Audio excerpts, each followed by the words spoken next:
మంచి వ్యక్తి, వాళ్ళ ఊర్లో వాళ్ళ అమ్మని ఏకగ్రీవంగా సర్పంచ్గా గెలిపించుకున్నాడంటే ఒక మంచి సత్తా ఉన్న లీడర్ సదాశివచారి. ఇంకా ముందు రోజులు ఇంకా మంచి పదవులు తీసుకోవాలని, రాజకీయంగా ఎదగాలని మనస్ఫూర్తిగా కోరుకుంటూ అలాంటి వారం వారం వారం వారం ఎన్ని అవమానాలు వచ్చినా ఎన్ని ఇబ్బందులు వచ్చినా కూడా తట్టుకొని నిలబడి 100 వారాలు ఆనాడు 100 వారాలు దారా శ్రీనివాస్ జిల్లా సెక్రటరీగా అధ్యక్షులు గౌరవం చేస్తే అదే వారసత్వాన్ని మనము 101 చూడట్లే 200 వారాల వరకు కుంభశోషణ అధ్యక్షులుగా జనసేన జోడిసిగా నిర్వహించాం. కాబట్టి ఇదే వారసత్వాన్ని 300 వారాలు నిర్వహించేందుకు మనం అందరం కూడా సహకరించుకొని ఈ గాలవారాన్ని ఎక్కడ ఆపేది లేదు, ఆగడం లేదు. కాబట్టి ఆకుండా అందరూ సమిష్టిగా ముందుకు తీసుకునేందుకు అందరూ సహకరించాలని తెలియజేసుకుంటూ జై భీమ్. జ్ఞానమాల కార్యక్రమం నన్ను అన్నగారు పొద్దుపొద్దులో ఇంటి దగ్గరకు వచ్చి తమ్ముడు మీరు రావాలంటే నేను ఖచ్చితంగా వస్తానని చెప్పి ఇంటి దగ్గరికి రావచ్చు. కానీ నాకు ఇక్కడికి వచ్చినందుకు సంతోషంగా అనిపించింది. ఇక్కడ ప్రత్యేకంగా అన్ని పార్టీల లీడర్లు, నా తోటి స్నేహితులు, జర్నలిస్టులు, అందరు పెద్దలు, మా డాడీ స్నేహితులు అందరికీ పేరు పేరున నేను ధన్యవాదాలు తెలుపుతున్నా. ఇలాగే జ్ఞానమాన కార్యక్రమం మీరు చాలా చేయాలని నేను కోరుతున్నా. ఈ సభకు ధన్యవాదాలు. కీసర డివిజన్ 1 కాంగ్రెస్ పార్టీ యువ నాయకులు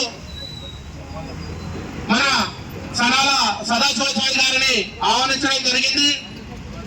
తను చిన్ననాటి నుండే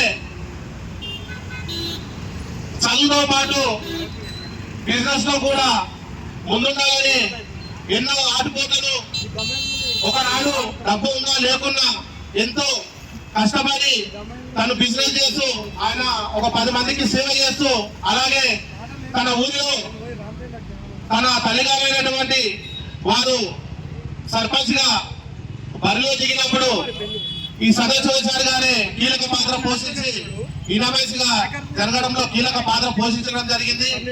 అలాగే మన డాక్టర్ బాబాసాహెబ్ అంబేద్కర్ గారి విధానాలను 201వ వారం దాకా సాగింది. అలాగే ఈ రోజు నుంచి కూడా 300 వరకు గణనీయంగా సాగాలని కోరుకుంటూ ఈ అవకాశం ఇచ్చిన అంబేద్కర్ మండల కమిటీ అధ్యక్షులు సుదర్శన్ గారు, ప్రధాన కార్యదర్శి శ్రీనివాస్ గారి కూడా ఈ 100 వారాలు ఎవ్వరు వచ్చినా రాకున్నా వాళ్ళ కృషితో ఉన్న కంపల్సరీ జ్ఞానమాల కార్యక్రమం జరిపించడం జరిగింది. ఇలాంటి వ్యక్తులు మన సంఘంలో ఉండడం కూడా చాలా అదృష్టం. ఎందుకంటే సహనం, సమన్వయం చాలా ముఖ్యం ఈ పని చేయాలంటే. ప్రతి ఆదివారం ఇంట్లో పొద్దున చేసితే అంటే మనకు పిల్లలు ఉంటారు, స్కూల్ వారు, చాలా పనులు ఉంటాయి. అయినా అలాంటి పనులను వదిలేసి పొద్దున్నే 9 గంటలకి ఇక్కడికి లేచి సుదర్శన్ గారు వచ్చి అలాగే సీను జత కలుపుకొని ఎక్కడున్నా అందరి ఫోన్ కొడుతూ రండి తమ్మి చేద్దాం ప్రోగ్రామ్